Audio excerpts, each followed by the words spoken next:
താമരശ്ശേരിയിലെ school വിദ്യാർത്ഥിയായ ഷഹബാസിനെ സഹപാഠികൾ തല്ലിക്കൊന്നത് എല്ലാ രക്ഷിതാക്കളുടെയും നെഞ്ചുലച്ച സംഭവമായിരുന്നു. ഈ വിഷയത്തിൽ വൈകാരികമായ ഒരു ഫേസ്ബുക്ക് കുറിപ്പ് ഇട്ടിരിക്കുകയാണ് നടി മഞ്ജു പത്രോസ്. സ്വന്തം മകൻ്റെ ചിത്രം പങ്കുവച്ചുകൊണ്ടാണ് മഞ്ജു പത്രോസ് ഉള്ളുലയ്ക്കുന്ന പ്രതികരണം നടത്തിയത്. ഏത് കൊടികുത്തിയ അപ്പന്മാരുടെ മക്കളായാലും ശരി, ചെയ്ത തെറ്റിന് നീയൊക്കെ അനുഭവിക്കാതെ പോവില്ല. തൻ്റെ മകനോടാണ് ഇങ്ങനെ ചെയ്തതെങ്കിൽ താനിന്ന് ജയിലിൽ പോകേണ്ടി വരുമായിരുന്നുവെന്ന് മഞ്ജു കുറിച്ചു.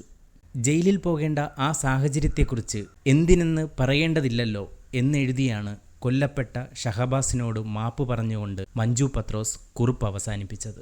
ഏതെങ്കിലും ഒരച്ഛന് ഒരമ്മയ്ക്ക് ക്ഷമിക്കാൻ സാധിക്കുമോ ഈ പ്രവൃത്തികൾ? ആ കുഞ്ഞിൻ്റെ മുഖം കണ്ടിട്ട് ഒരിക്കൽ പോലും നേരിൽ കാണാത്ത നമുക്ക് സഹിക്കാൻ കഴിയുന്നില്ല. അവർക്ക് മാതൃകാപരമായ ശിക്ഷ നൽകുന്നതിനു പകരം എന്താണ് ഇവിടെ നടക്കുന്നത്? 18 വയസ്സുള്ള മകൻ്റെ അമ്മയാണ് ഞാൻ. കൈ വളരുന്നോ കാൽ വളരുന്നോ എന്ന് നോക്കി വളർത്തിയ മകൻ. അവനെ ചുറ്റിപ്പറ്റിയാണ് എൻ്റെ ജീവിതം. അവൻ്റെ ഒരു കുഞ്ഞു വിരൽ മുറിഞ്ഞാൽ എൻ്റെ ഉറക്കം നഷ്ടപ്പെടും. സ്വരമിടറിയാൽ എന്താണെന്നറിയുന്നതുവരെ വിളിച്ചുകൊണ്ടിരിക്കും. എൻ്റെ തലയിൽ തൊട്ട് സത്യം ചെയ്യുന്നതുവരെ എനിക്ക് ഉറപ്പുണ്ടാകില്ല. എൻ്റെ കാര്യം പറഞ്ഞെങ്കിലും എന്നെപ്പോലെ ഒരുപാട് അച്ഛന്മാരും അമ്മമാരുമുണ്ട്.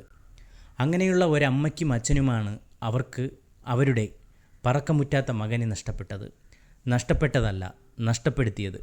കാരണക്കാർ തോളത്ത് കൈയിട്ടു നടക്കേണ്ട കൂട്ടുകാർ. അവർക്ക് വേണ്ടി വാദിക്കാൻ കുറേ പേർ. പരീക്ഷ എഴുതണം പോലും. ഷഹബാസിനെ മർദ്ദിച്ചു കൊലപ്പെടുത്തിയ സഹപാഠികളെ 10ാം ക്ലാസ് പരീക്ഷ എഴുതിപ്പിച്ചതിനെയും താരം വിമർശിച്ചു.